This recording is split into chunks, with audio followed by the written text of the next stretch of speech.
Hey everyone. For those of you who found this channel through my other Elder Scrolls lore videos, you may notice this is not the promised second part of my Thalmor apologia.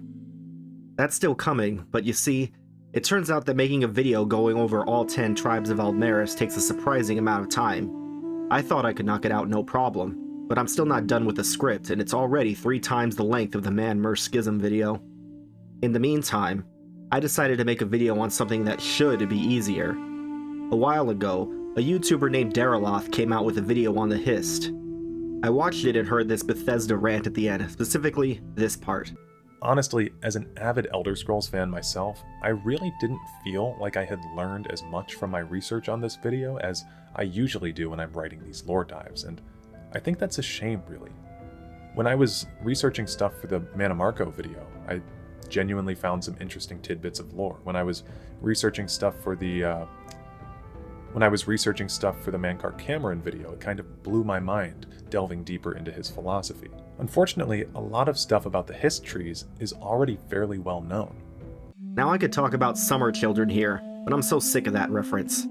Instead, I'll get right to it. Almost nothing Derrick said in his video is wrong at all.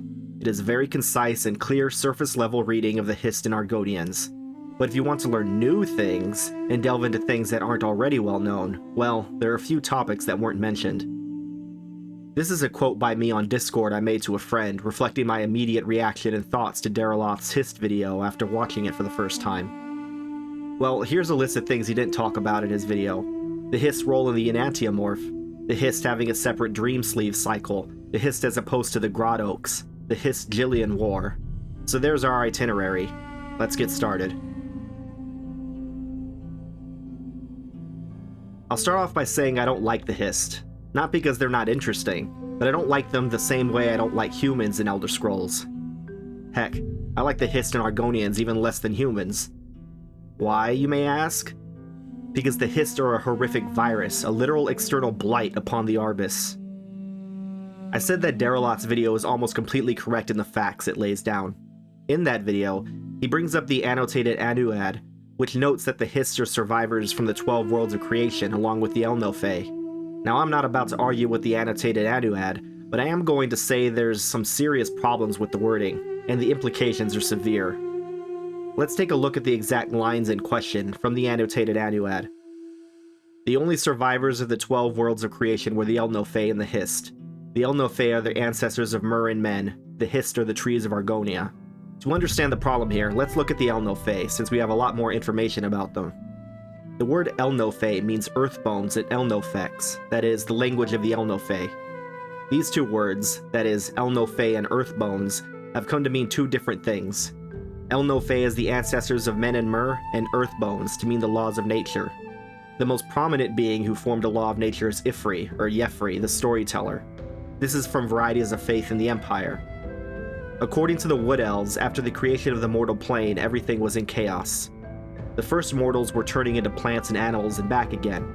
Then Ifri transformed himself into the first of the Elnofae, or earth bones. After these laws of nature were established, mortals had a semblance of safety in the new world because they could finally understand it. And this is from the monomyth, the Altmeri myth, the heart of the world. Mundus was the house of Sithis. As their aspects began to die off, many of the Edada vanished completely. Some escaped, like Magnus, and that is why there are no limitations to magic. Others, like Ifri, transformed themselves into the Elnofae, the earth bones, so that the whole world might not die. Some had to marry and make children just to last. Each generation was weaker than the last, and soon there were Aldmer. It is well known that Mur are the mortal descendants of the divine. The word Aedra literally means our ancestors. So do you see the problem? If the Elnofae and the Hist are equally survivors of the 12 worlds of creation, why didn't the Hist evolve like the Elnofae did? How are the Aedra ancestors but not the Elnofae? I'm going to be citing some Kirkbride lore, but some of this is lore you won't find on the UESP. Ah, that's better. This isn't your average everyday Deep lore. This is advanced Deep lore. Let's first talk about the 12 worlds of creation. This is from an IRC chat log from 2013. I'll be cutting out the non-Kirkbride lines and leaving a link in the video description. Anu. That's not a term, that's the Amaranth. Anu, the 12 planets were the time before. He hid in the sun after there was betrayal and a witness, and started to dream. The point I want to extract from this is that it cannot be the case that the El-Nofe were survivors of the 12 worlds in the same way that the Hist are, if the 12 worlds are the time before the Amaranth were experiencing. Oh, I guess I should explain the word Amaranth, right?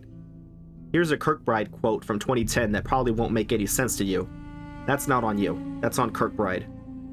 To the close dreamers, don't forget the Amaranth. There is one step beyond Kim, but you're right in that it is not godhood. It's the flowering of a statehood where the images you give birth to when your dream, stolen from first dreamer, wakes up, wails knowing free will, and begins to dream in the same way.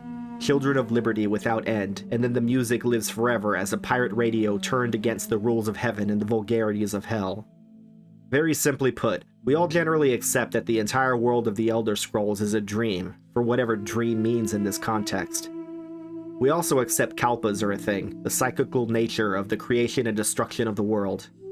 If kalpas are variations on the dream, Amaranth is the creation of a new dream.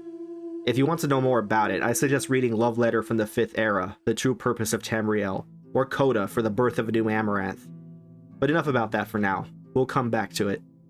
I've talked about the Enantiomorph before in my Man-Mer Schism video, but if you haven't seen that, it's time to talk about it again, because this is the important point. The Enantiomorph is a narrative structure that repeats itself through all gradients of creation. It is Rebel, King, and Observer. Rebel and King fight over the Lover, sometimes called the Catalyst in these Elder Scrolls deep lore circles, but the Rebel and King are so alike that they can't be told apart. The Observer witnesses the fight and determines who plays what roles, and who the victor was. In the process, the Observer is maimed in some way, usually blinded. The Enantiomorph is the defining feature of this current Amaranth. As Anu and Padme both loved Nier, they fought and produced the fundamental pattern in Anu's Amaranth. Put another way, Anu is in grief and his dreams are haunted by his most traumatic memory. Anu and Padme is the first. Down a gradient, we get Anuiel and Sithis, then Ariel and Lorcan.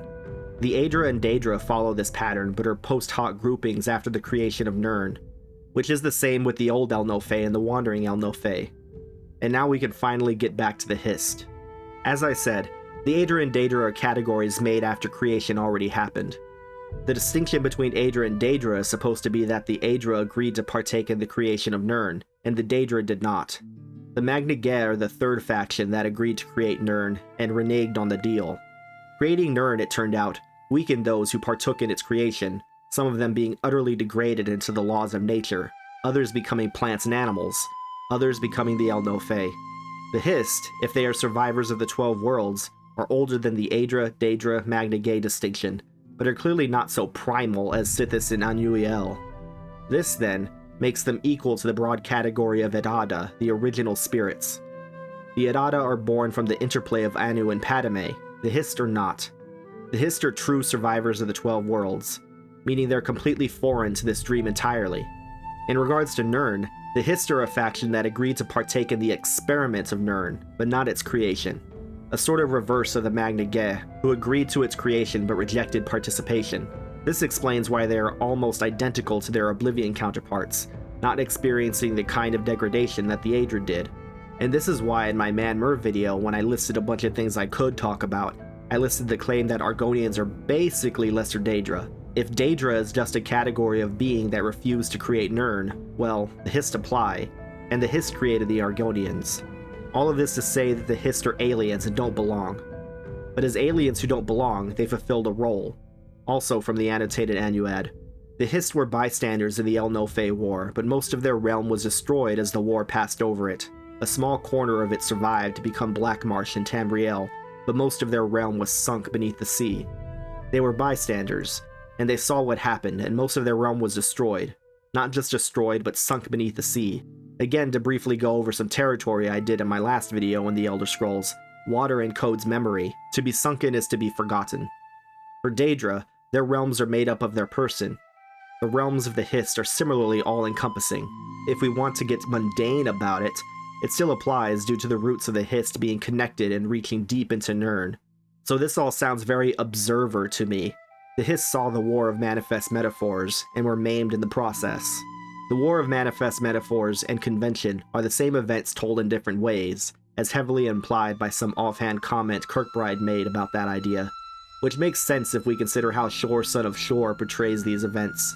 With that in mind, we can lay out the Enantiomorph as it played out at the time.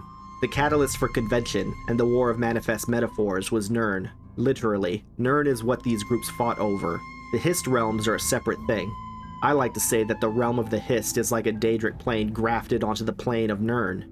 The old Elnothe, led by Ariel, who is Akatosh, fought with the wandering Elnothe, led by Shor, who is Lorkhan. Magnus witnessed and was blinded.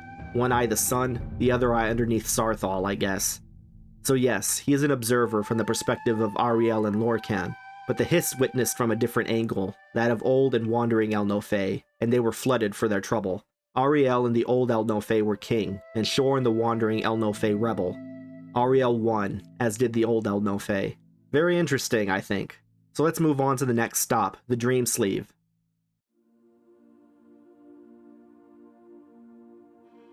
When talking about Elder Scrolls lore, there are two factions.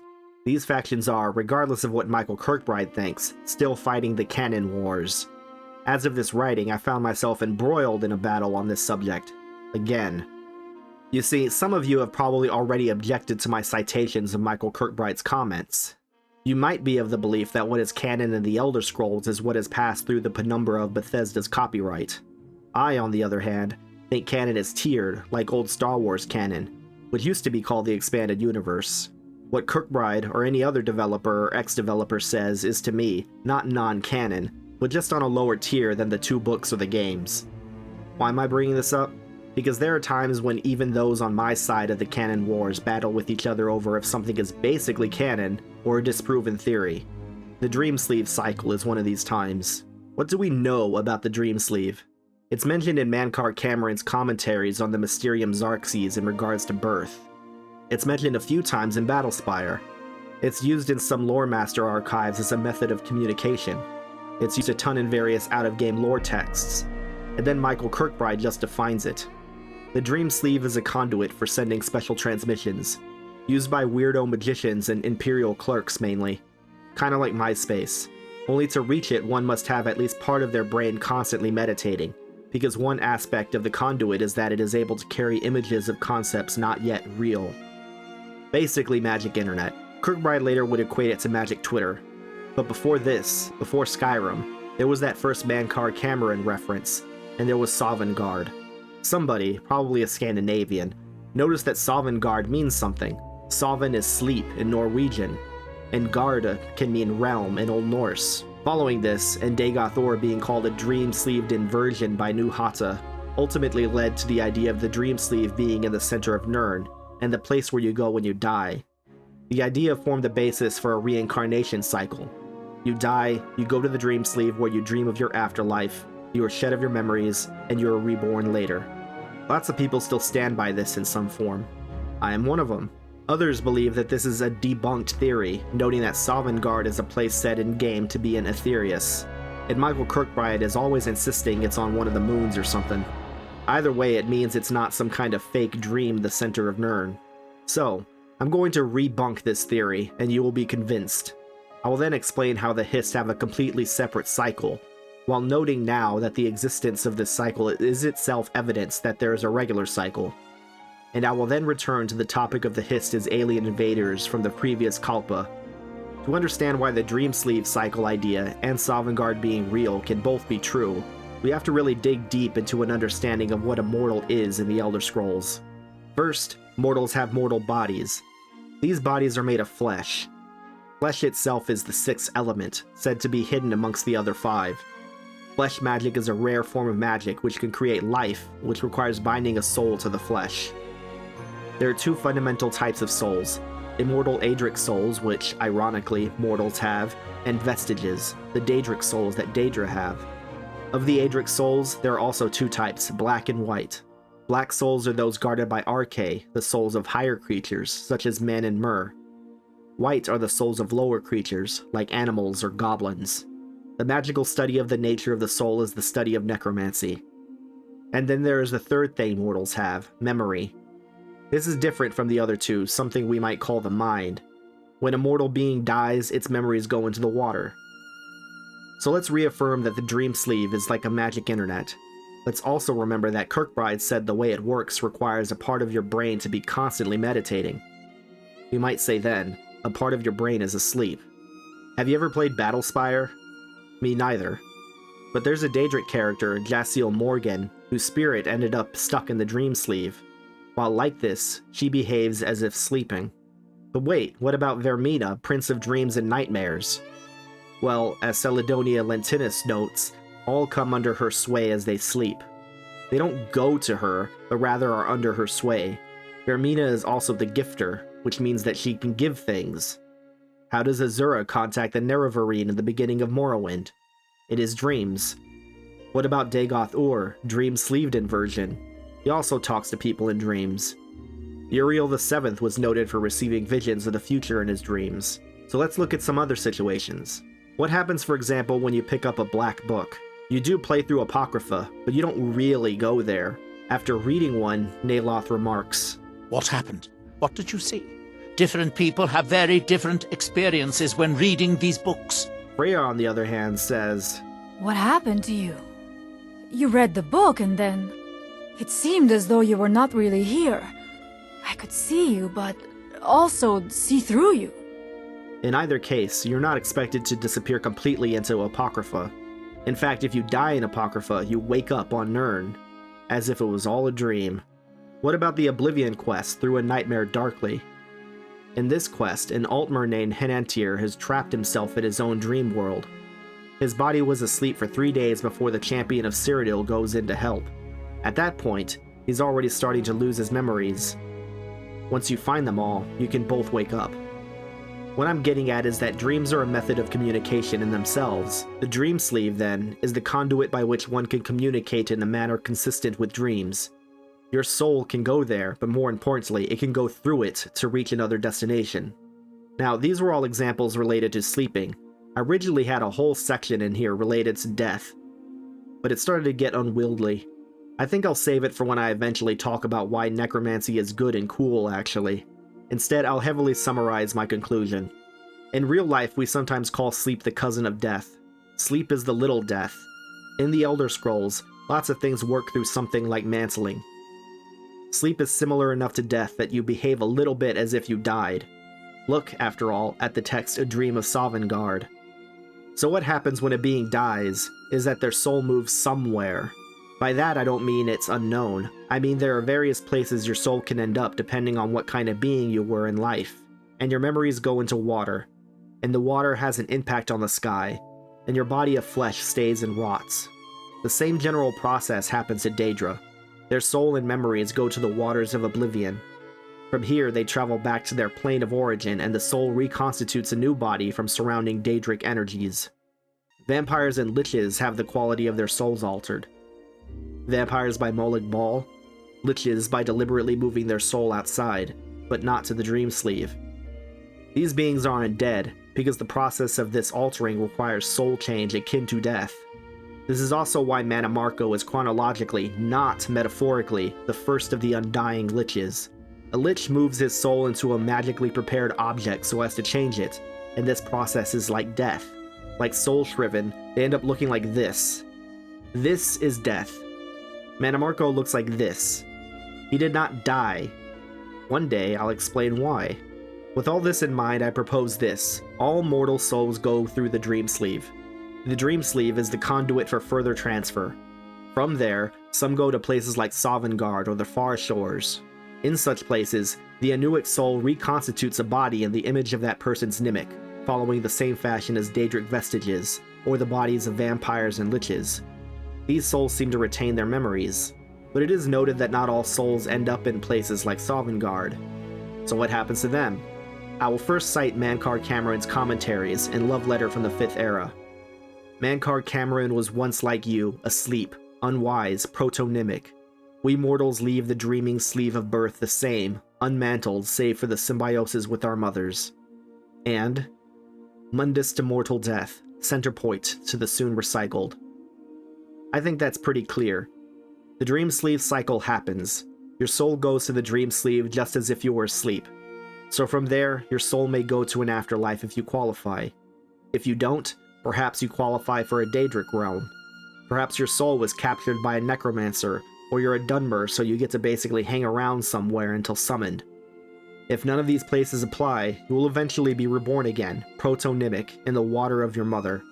This symbiosis is the reason for your mantling of your mother's race. It's all you have in that form. But we also have claims that even Nords who don't make it to Sovngarde, for example, go to Aetherius. I think this is cope. Every citation I could find on this claim was from a priest of Arkay.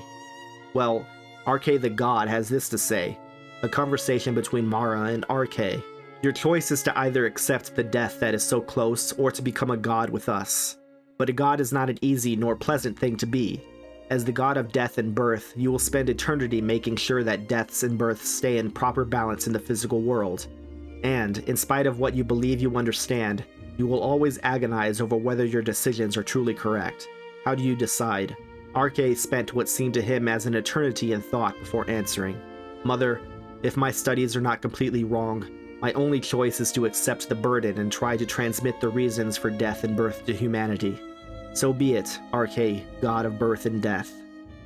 There's no mention of Aetherius, rather a balance of birth and death. Arkay is the god of the cycle of birth and death, the lord of the wheel of life. That sounds like recycling to me. Doesn't sound like you just go to Aetherius and stay there. That wouldn't be much of a cycle. And for my final point of evidence, the Hist. Did you forget what this was about? I did spend a long time in the whole Dreamsleeve thing. Actually, real fast, I couldn't find anywhere else to put this, but it was so interesting I wanted to mention it. The word wall translation for the word Khan for the shout Kain's Peace says this. Here lies the body of Hela, friend to all beasts, servant of Kain. May she find eternal rest in the forest of dreams. Fascinating. Dreams. Okay, the Hist, for real. As I said, the Hist have their own separate Dreamsleeve cycle. It operates exactly like the regular cycle, and similarly to the Derrick cycle. First, the loading screen for Haj Uxith says this. The souls of Argonians are different from those of other races of Tamriel due to their deep, mystical connection to the Hist trees. Argonians in Black Marsh are hatched in hatching pools. In these pools, eggs are soaked in Hist sap. Tree miner Dayapa from ESO says on the sap, it's more than sap, it is the Hist tree's soul. When an Argonian is created, it is said the sap becomes the Argonian's blood, its essence, its spirit. In real life, there are two kinds of tree sap. The one we're most interested in is xylem sap, in which water is pulled in from the roots and circulates in the tree as sap. Remember everyone, water encodes memory, and so we see this on Argonians. These Hist trees contain, the Argonians believe, the collective memories and knowledge of all Argonians. Hist children are said to be given pacifiers made of hardened Hist sap. When they get a little older, they lick the sap of a Hist tree and receive their name. And as seen in the strange case of Ja Reet, Argonians born without the Hist grow up to be weird. Argonians grow, then die, and are buried. Treeminder Dayapa says on death, undead aren't part of the proper world. We normally return to our Hist tree when we die, but if that's prevented or our Hist tree is suffering, we remain. Then we go mad. Is that considered natural? And then the Argonian soul is born again. It's its own cycle. We actually see this cycle happen directly in the book Lord of Souls. The Argonian character, Mir Glim, straight up dies while in the floating city of Umbriel. I'll neglect to mention how. Anyway, the city itself had yet another Dreamsleeve cycle, as well as its own separate Hist trees from the Hist realm in Oblivion. And Anaig, Mir Glim's Breton friend and future Empress consort, was able to enclose his soul and memories in a crystal and trick the whole system into reincarnating him in a new body. Now remember earlier, the Hist are something foreign to this dream. If the Hist contain the collective memories and knowledge of all Argonians, Nirn contains the collective knowledge and memories of all other races. It's in the water, it's in the oceans, it's underground. All this water, which the Hist in their parasitic evil soak up in their roots to continue their alien ways. Now, I'm not done yet. The Dreamsleeve isn't just a reincarnation chamber. It allows general communication and is related to dreaming. And so it is with the Hist. The Hist are connected at the root and form a kind of hive mind. But they don't need the literal roots to connect, as the rogue Hist of Lilmoth was able to communicate with the Hist on the floating city of Umbriel. The Hist are able to send Argonians dreams. They're able to call Argonians to them and direct them to do things. True Argonians have a hard time resisting. Now, I don't use the phrase true Argonian on a whim. It's finally time to move on to the next topic, and hopefully it won't require such a huge digression. In my Man Mer's Schism video, I spent a lot of time talking about what makes Hermaeus Mora a Daedric Prince of Knowledge and also the Woodland Man. One of the things I noted offhandedly was that as water encodes memory, trees soak up water and form it into a tower shape. I said that this is how the Bosmer would tell it, and that Argonians would tell a different story. Well, it's time to tell that story. Michael Kirkbride said something about how well Green Pact follower Bosmer and Hist-worshipping Argonians get along. Any culture that reveres or lives around trees and that had had enough knowledge to know that the Hist were crazy trees, yes, they would probably fight over what a tree really was. Violently. What are trees to the Bosmer? The Bosmer tree are the Grot Oaks. And what are the Grot Oaks? Actually, all Grot Oaks are the same tree. From Arbic Enigma 4, the Elden Tree. They did not build a tower, they grew it, a great Grot Oak whose roots sprang from a perchance acorn. And this was their stone. And because the acorn might perchance have been elsewhere, thus was Greensap manifold and several, and each could walk. I'm not getting into tower lore here, that's all what the next Thalmor video is about. The point here is, every Grot Oak is actually Greensap, and they are all the same tree, and that tree serves the same purpose all towers do. Again, from Arbic Enigma 4, the spike of Adamantia and its zero stone dictated the structure of reality in its Arbic vicinity, defining for the Earthbones their story or nature within the unfolding of the dragon's time-bound tale. The Aldmeri or Merethic elves were singular of purpose only so long as it took them to realize that other towers, with their own stones, could tell different stories, each following rules inscribed by Vivorium architects. To the Bosmer, Greensap was grown to tell the story of the Bosmer and define their role within the story that is Tamriel. Like all towers, Greensap is the worldview of the Bosmer, but is a bit different in that it was grown into a tree from the perchance acorn in the waters of Nirn. This is nothing like the Hist. The Hist are true survivors of the 12 worlds of creation, the time before the current dream. As Hist, they were already trees, and as trees, already contained within them sap. These memories, then, are pre-Amaranth and alien. The Hist then grafted their disgusting, fetid swamp onto the Nirn ball, and began excreting their vile sap everywhere. Those whose souls are in line with the sap are Argonians, regardless of if they are lizards or not. Here's some more Kirkbride comments on the Hist and Argonians. Argonians are determined by the Hist. In reply to a comment about the Imperial City not being sentient, who said that it wasn't? Besides, the Hist could consider either a part or the whole of it to reflect enough Hist qualities that they would deem all of Cyrodiil an Argonian. Once again, I have to impress upon my human viewers that the anatomy isn't important. The quality of your soul is always the determining factor. For Argonians, you must be Hist-like. The Hist determine Argonians the way Akatosh determines Dragonborn. Here's some more Kirkbride quotes. Argonians are not an Argonian concept. All Hist are Hist. A human can be enough Hist that he is regarded as Argonian by the Hist. Similarly, a rock can be an Argonian if it shows enough Hist traits that Hist deem it so. By this measure, there are no reliably confirmed Argonians, only beings that think they are and have had the idea confirmed by meeting the trees. And, of course, an Argonian may have started as one, and is laughed behind his back by others because they know he, she, it is no longer exhibiting what the Hist wants from them. They, of course, must only be able to assume this. Tell me, when you play an Argonian, do you ever hear the trees talking to you? As a Hist, I mean. Even when you're playing a Nord? Because your Nord may instead be an Argonian without you even knowing it. I bring all this up to note the contrast between the Grot Oaks and the Hist trees. The Bosmer grew the Grot Oaks to define themselves. In a way, the Grot Oaks are only there as the method by which the Bosmer took control of their own destiny. But the Hist determine Argonians as those who are like themselves. Something that is usually done with proper lizard Argonians who spend most of their lives connected to the sap. But you can be a lizard without the sap, and not really be an Argonian. You cannot be a lizard, and somehow find yourself connected with the sap, such that you are an Argonian. The Hist play an active and primary role in this, again, like Akatosh plays a role in Dragonborn. You could be born of the Dragonborn Emperors, raised with the blood of the dragon. Or you could just be some guy who happens to be dragon-like enough to be Dragonborn. The Hist play an active role in this. Whatever the Hist intend, it's weird and alien and us non-Argonians can't understand it. So finally, let's get into why the Hist are here, and that whole Amaranth business. First, a Kirkbride quote. Whoever said the Amaranth didn't have an antithesis? Antithesis. Antithesis. Like, I don't know, one set in a Hist?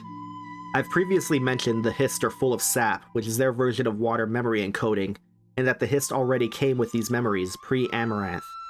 We also know that the Hist are usually all connected, creating a kind of hive mind.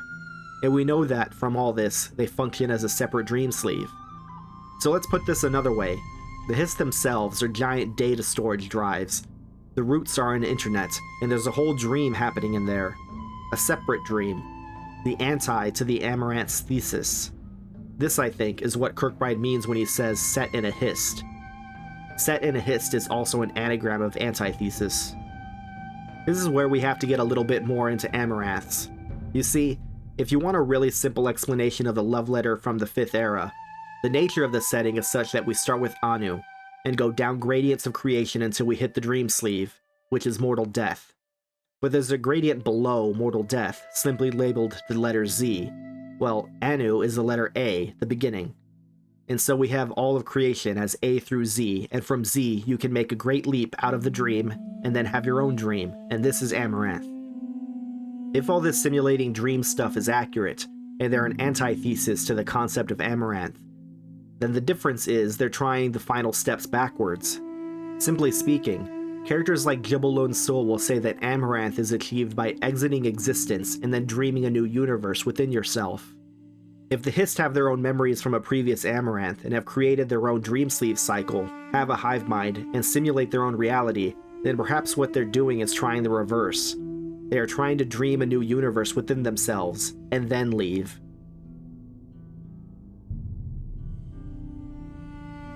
We know what the Hist are, but what are the Jills?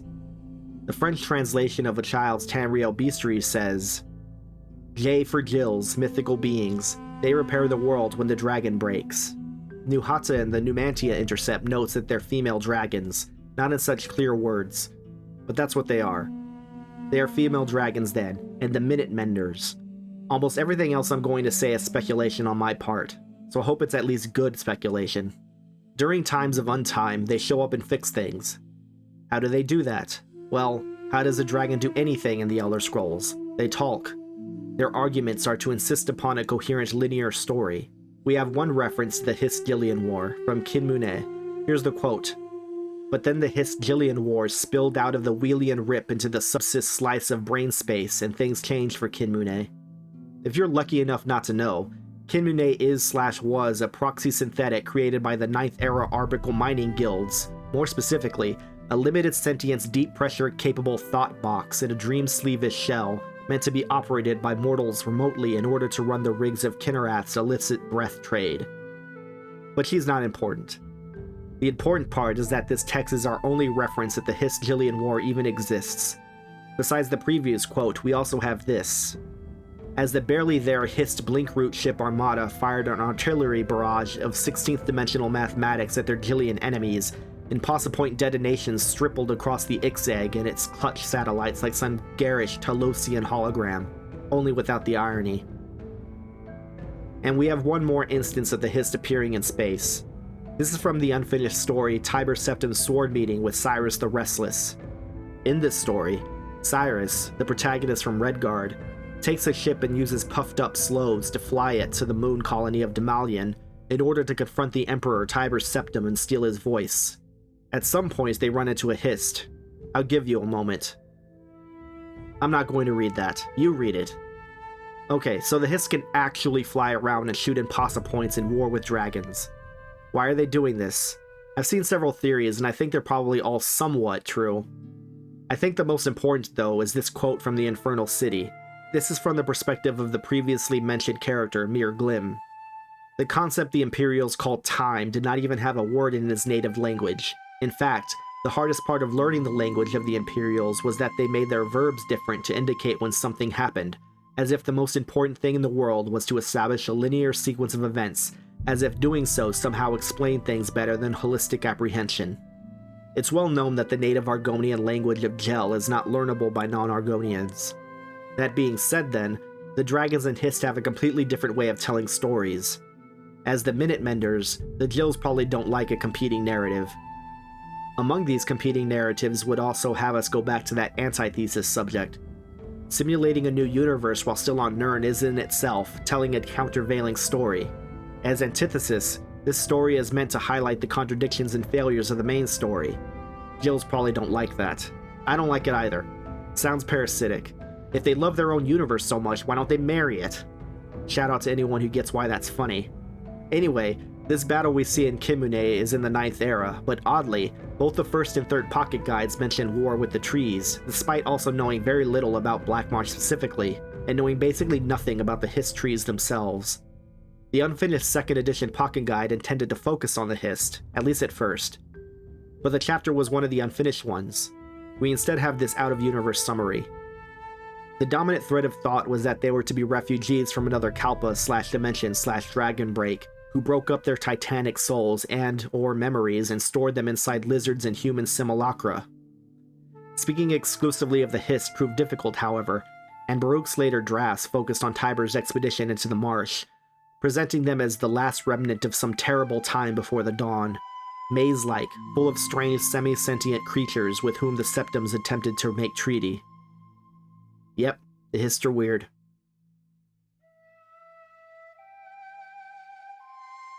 And that's all I have to say on the matter of the Hist. What do you think? Anything interesting? I know I kind of fumbled at the end there, as I was really not wanting to talk about Amaranth too hard. It's one of those things that would balloon this video into a nightmare, and this was meant to be done quickly. Anyway, I have my own rants I want to say myself. There's a lot of really complicated lore in the Elder Scrolls. I think Elder Scrolls Online does a fairly good job building on the work done by previous writers and integrating obscure ideas. And yet, the most interesting things about Nords were outside of the game Skyrim. As far as I'm aware, not a single source in the game of Skyrim explains where the Nord totemic religion went. Likewise, it's not a problem that Michael Kirkbride gave us an explanation for Alessia as first Dragonborn, when Miraak existed. The problem is that he had to. I know I'm not the only one who notices the simplification that's been going on in Bethesda games over the past few decades. Not just Elder Scrolls, but Fallout and Starfield have given me a horrific undying fear about what the Elder Scrolls 6 would look like. I hadn't even realized until recently, but Kurt Coleman doesn't work at Bethesda anymore. He left in 2023, and there are rumors that it wasn't amicable. With him gone, the only person left with a lore through line is Todd Howard. And Todd isn't exactly an Elder Scrolls lore master. But maybe I'm wrong, and there's somebody else left. As I said, I think Elder Scrolls Online is doing a good job overall, but actually, it's doing a worse job as of late.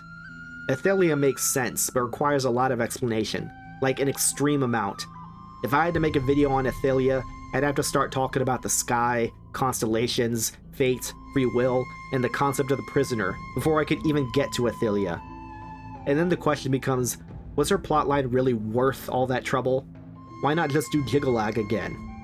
This is like the lore version of Modders Will Fix It. Even if modders will fix it, they shouldn't have to. It shouldn't be up to insane people like me to make sense of Bethesda's plotlines, and it shouldn't be up to ex-Bethesda employees to give in-universe explanations to events in the games. And to this end, I really don't think we need a new mainline Elder Scrolls game. When people like Dariloth or other great Elder Scrolls YouTubers say they want an Elder Scrolls 6, they have it in their heads that it's going to be at least as good as Skyrim. Ignoring how Skyrim released today would be outdated, what if Elder Scrolls 6 was as good as Starfield? I've not played this game, but I've not heard good things. If your choice was Skyrim 2, Starfield Edition, or literally nothing, which would you take? I'd rather have nothing. I used to be pretty big into Star Wars, and I think my lucky Star Wars is every day that Disney Star Wars is canonically separate from the old expanded universe. I bring this up to point something out. There's a risk inherent in Elder Scrolls 6. There's a risk in any new lore that would come from it. If you're complaining about current ESO lore being underwhelming, appreciate the possibility that new lore could be damaging. How does it feel to have lived long enough to see all of your favorite franchises go down in flames? Feels great. But I don't know. That's just what I was thinking at the end of Derrick's video. Anyway, hope you enjoyed, hope it made sense, and if you liked the video, consider liking and subscribing. Do note again that I'm not an Elder Scrolls lore channel, and most of my videos are currently old-style Let's Plays. I talk about Elder Scrolls because I like talking about it, but that's not the sum of what I want to do. But with that out of the way, see you later.